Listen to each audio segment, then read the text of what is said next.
Inter Arma.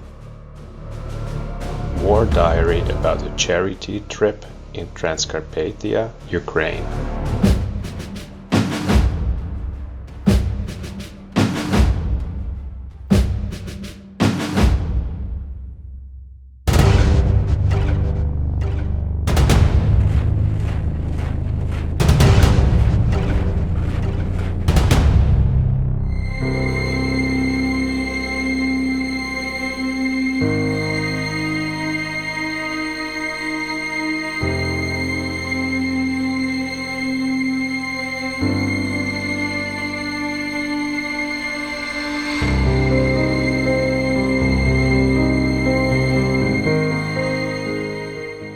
The emotional roots of my charity visit to Transcarpathia, Ukraine, go back to the 1940s, before I was born.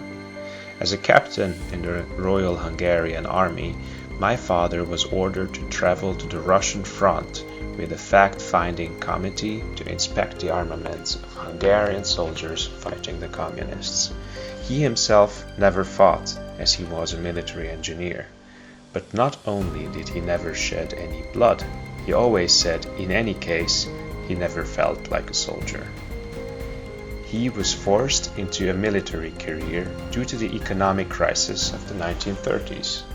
His father's electrician's business went bankrupt, so he could no longer support his family of 8 children.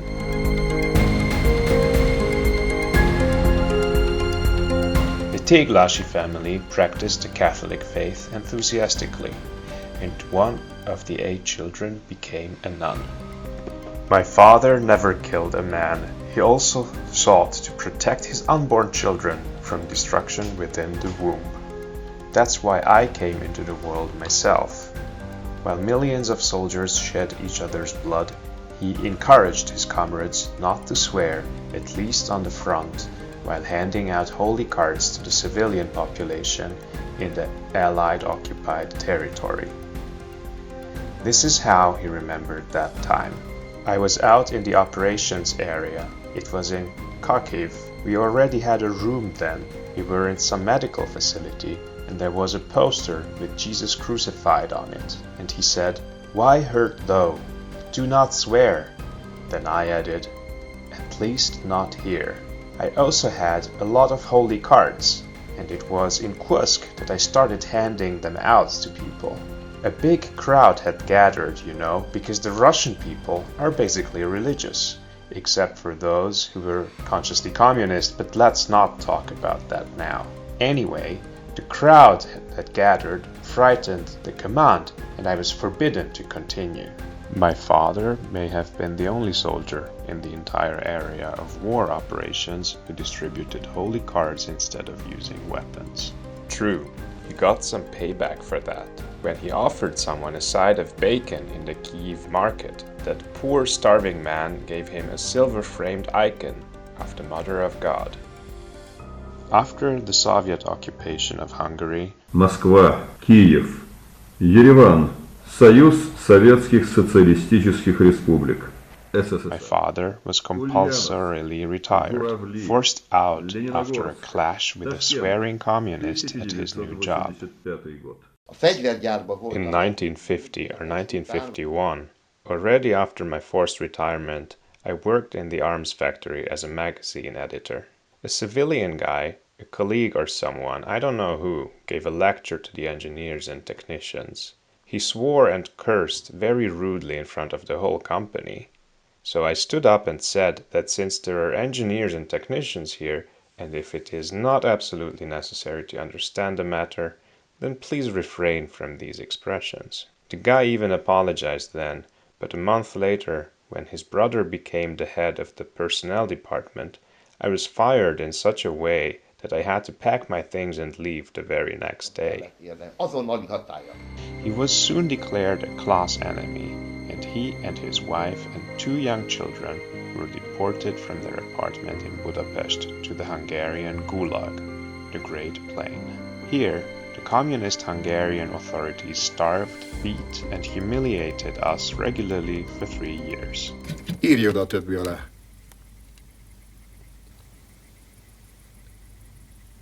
300 forint. Az egy egész heti napszám. És nincs.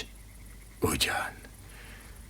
A szart is kitaposuk a belépül. Nem jegyzek. The 1956 revolution and the fight for independence reached us even in the small village in Tolna County, Nagydorog. My father here, as a former professional military officer, accepted the command of the newly formed National Guard. Together with his comrades, he did everything for the preservation of public order and public safety. With donations from local people, Nagydorog collected food for Hungary Budapest and transported it by truck to the needy of the heroic city. After Soviet tanks had crushed the rebellion, my family were again persecuted by the communists. During the Kada retaliation, my father was arrested, tortured, and sentenced to a year in prison for incitement. His primary sin had been to order the removal of a portrait of Lenin, a symbol of the hated regime, from the wall of the police station. With the family deprived of its main breadwinner, keep us alive became the responsibility of my mother, who was a teacher. But despite all her efforts, hunger came knocking on our door again. It was at this time that we learned that people on a very distant continent worried about us and wanted to help make our lives easier. One day, we got a big golden tin can with a red cross, not a red star, in the middle. The label on the can was "Butter, gift of the American people."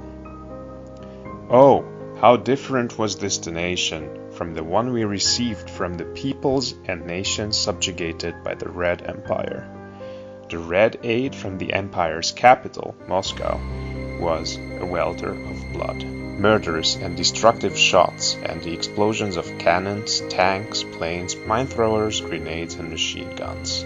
This was the Soviet aid that stifled the patriotic movements of the subjugated peoples. It was aid that helped not the peoples of the countries occupied by the Soviet Union, but their oppressors, the members of the Communist Party. Long after the American butter ran out, we kept the can as a treasured, though practical, relic. My mother kept flour in it for years, and as a child, I learned what the Red Cross symbolized. I understood the meaning of the English name of the American donation of butter that relieved our hunger, but also told us we were not forgotten.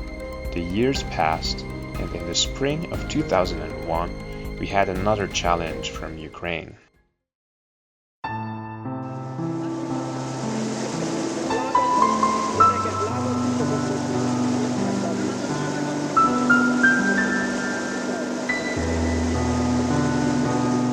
The population of Transcarpathia, which is partly Hungarian, was in danger. The floods that hit the countryside plunged thousands of families into trouble. The huge mass of water flooded hundreds of settlements in a matter of seconds, leaving thousands without electricity and thousands of houses collapsing.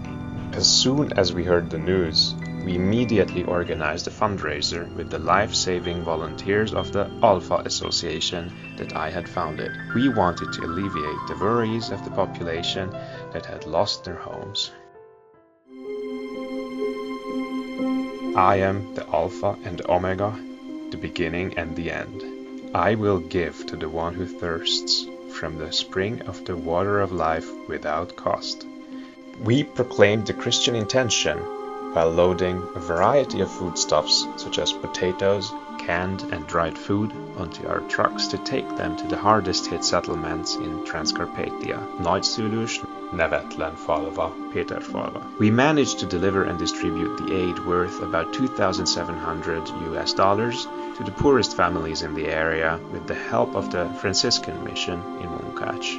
It was a lot of money in such a poor area at the time. Barely 2 decades later, war news arrived from Ukraine. The sirens sounded and the refugees appeared, and we set out again in Transcarpathia to bring food and comfort to the needy people who remain at home but are frightened by the war.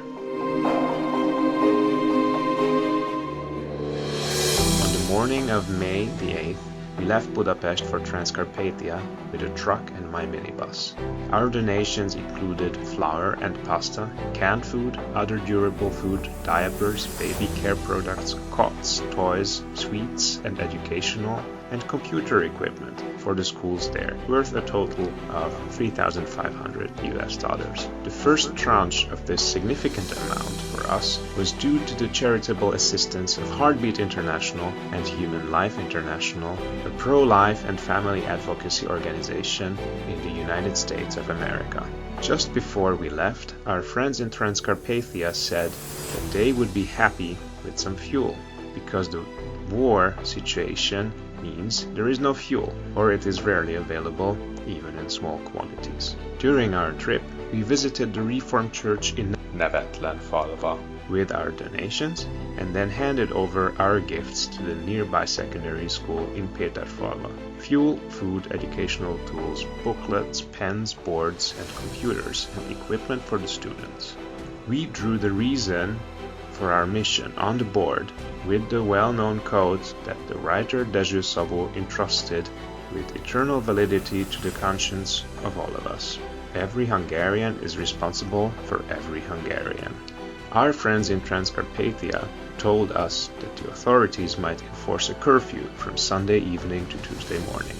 This, in turn, could have trapped us because we would not have been able to fully accomplish our mission during the 2-day curfew. Our now empty truck left for Hungary that very afternoon, so that it and its drivers could be ready to report for their normal work on Monday. We spent the night at my friend and interpreter Ernő's sister, Kristina, in Uzhhorod, where, in addition to the diapers, we were happy to hand over a cot to Evelyn, Kristina's granddaughter, who was a few months old. The other beds, mattresses, and bedding were taken to Munkács, the wards of the children's hospital there.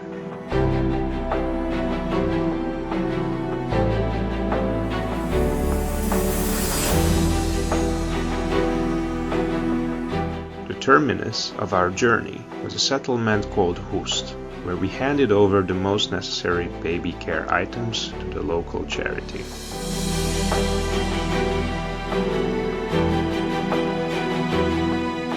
Here we were able to talk to war refugees, mothers and children who were being cared for by the local Family Protection Service.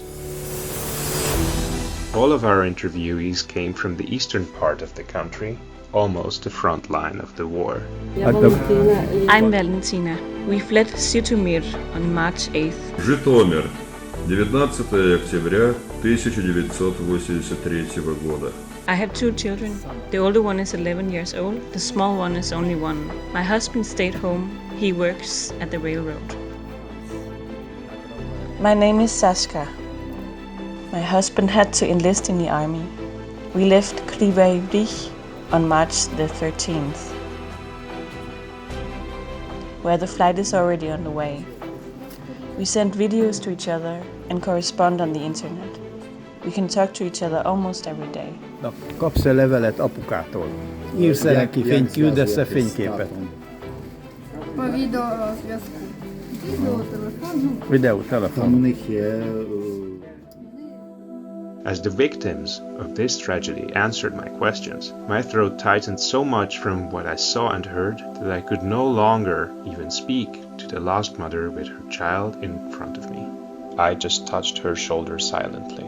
As a result of our meeting, I felt more and more certain that these mothers in Transcarpathia and the Luhansk and Donetsk regions, together with their children, could never be the winners of this war, but they would always remain victims. And the winners are the power-hungry and ideologically driven, so very far away. They lie about their global goals and pour weapons into the conflict, reaping the benefits of our lives and deaths, our present and our future.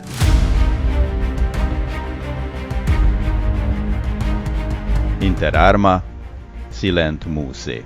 In war, the muses are silent, says the Latin proverb, and this is unfortunately the case through the whole of Europe.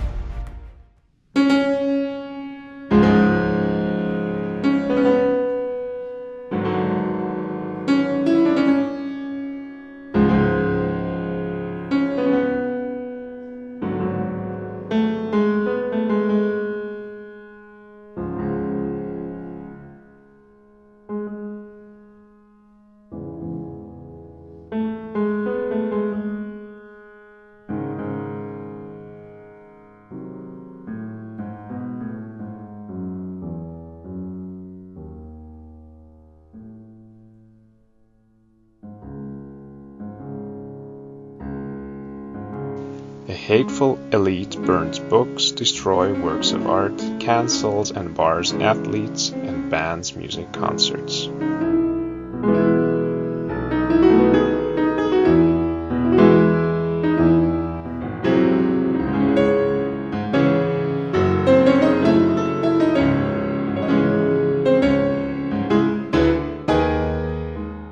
Maybe there is a long-lived hope as a victim of the bloodshed of World War II, a Hungarian poet sang. But there are blameless lives too of toil and poetry and passion, and infants also with infinite capacity for compassion. Day will protect its glow while in gloomy shelters until once more our land is marked out by the finger of peace.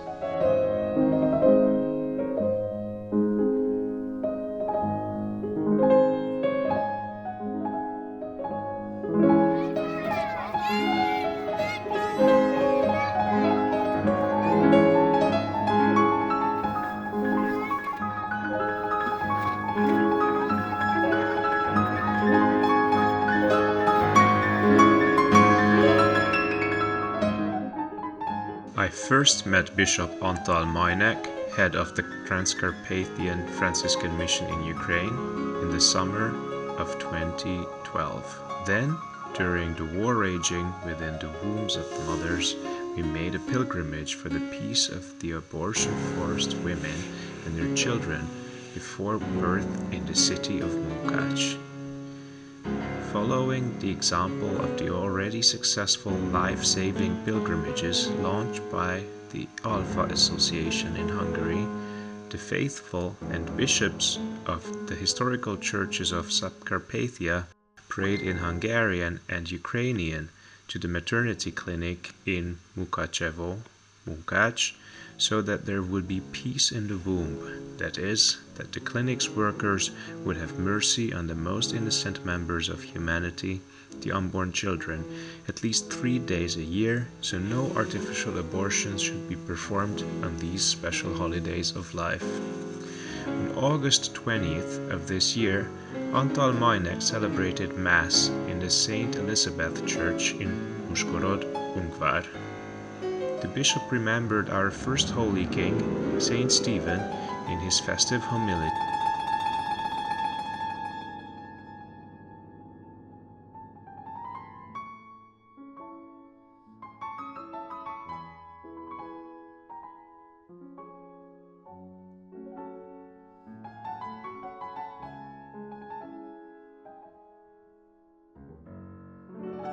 After the Mass, we talked about the fate of the Hungarians of Transcarpathia who were forced to hide under threats of war or remained faithful in their homeland.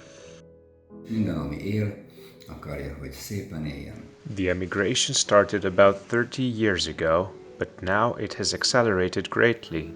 Since the revolution, there has been a constant intimidation against Hungarians and Russians. Now, during the war, many men really left, including many family men, and the women went after them and still keep going today.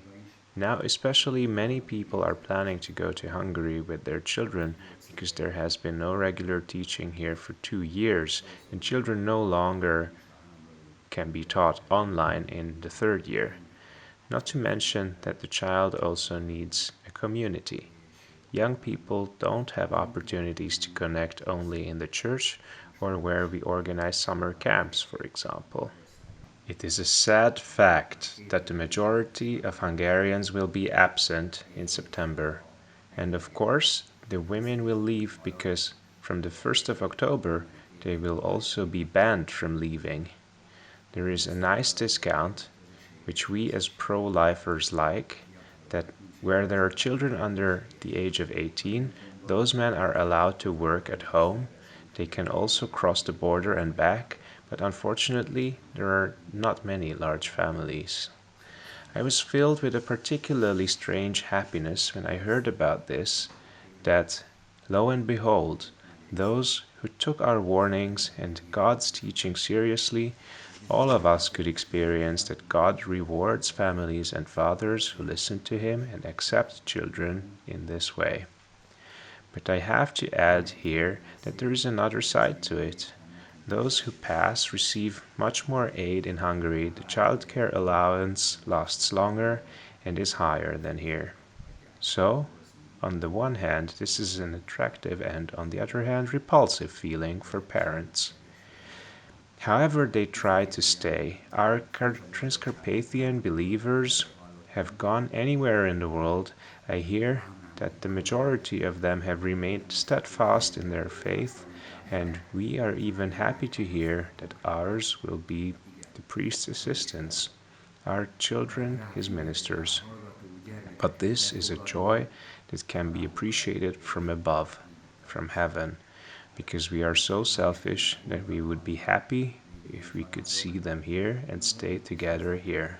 This is just one word: penitence, penitence, penitence. This is what Our Lady asks of everyone. And I would also add the conviction of Viktor Frankl, the psychologist and psychiatrist who suffered a lot in the concentration camps, who searched for the meaning of sufferings. And with difficulty, but by the grace of God, he finally found the key to suffering, the suffering of a meaningless life. And his advice is that I have to change, not for him, for the others, or not for my enemy, but for myself. And this is such a humble, such a beautiful truth that it confirmed me in the truth of the constant warning of the God of the Old Testament, the New Testament, and perhaps we can even think of Fatima or Medjugorje. As a prophet, Our Lady asks the world to pray, fast, and repent. And the Lord God will listen to you, and you will win if you listen to me, if you trust me. This is what the Lord is telling us today. After completing our task, my friend Ernu and I climbed up to the ruins of Hust Castle, which still stand today. At the highest point, we prayed to a victorious, crucified Christ for the peace of Christians. The lesson about the futility of being just sad and getting lost in the past was drawn from the epigram of Hungarian poet Ferenc Kölcsey, entitled Hust, engraved in the stone in Hungarian and Ukrainian languages centuries earlier. Ponder anew why the time is now. Compare it well to the future. Toil, be effective, increase. Thus will your land be reborn.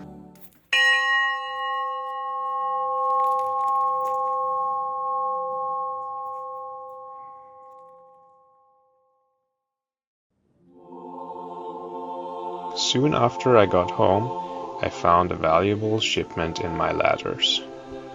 My friend Ernő's brother-in-law, conductor Emil Szakács, who hosted us in Uzhgorod, sent a musical recording of the performance of the choir he led. I am sure that Emil, who is of Hungarian descent but has become Ukrainian, would not exclude Russian musicians from his concert, as the Kiev regime insists on doing. But because artists like him and millions of ordinary people prefer the sound of muses everywhere to propaganda rhetoric and the sounds of tyranny.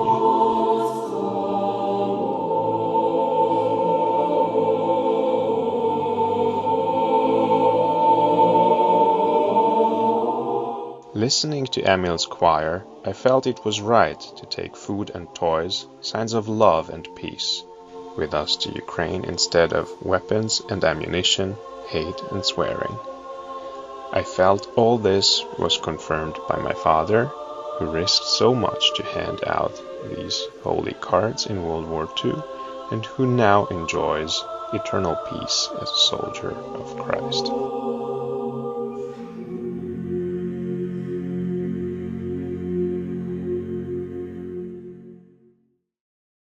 Béke fejedelme, szentséges Istenünk, Úr Jézus szent szíve, békéjét esdeklünk, békét adj szívünkben, békét családunkban, békét nemzetünknek, békét e világnak. Szűz Mária szíve, béke példaképe, Fiat szent szívénél, közben járunk, légy te, békét adj szívünkben, békét családunkban, békét nemzetünknek, békét e világnak.